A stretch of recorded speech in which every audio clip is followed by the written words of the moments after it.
A Dani, várjál már egy kicsit! Nem értem. A Dani, a kalapács és a mosógép. Várj, itt a mosógép, itt a Dani, ott a kalapács. Figyelj! Adjál nekem! Azt a kurva!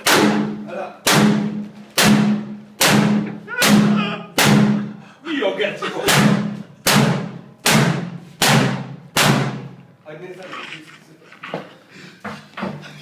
Hát tesó, engem meggyőzött.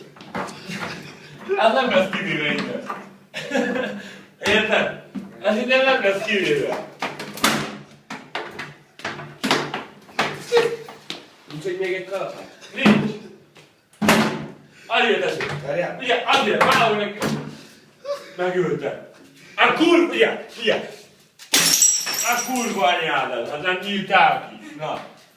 Megvan. De én azt hittem, hogy ezen felé nyílik el. Hát, és akkor most be is csukódik. Nehogy becsukol. Várjál. Ne. A kurva Nem, már anyádat. szemembe ismerem. Hát mi az, hogy nem nyílik ki? Tedd bele ebbe az állomban. Nem a nálam, ebben a kosárban. Hát kurva anyádat, hát nem nyílsz ki, van. Majd én megmutatom, hogy nyíltál, nézd. Hú, a betyár kurva, az megérett. Azt a betyár kurva, hajtó úristen. Ez a bazd meg azért egy hete, geci. Milyen? 2 hetetes volt? Kemény az okni, nem érted? Kemény az okni.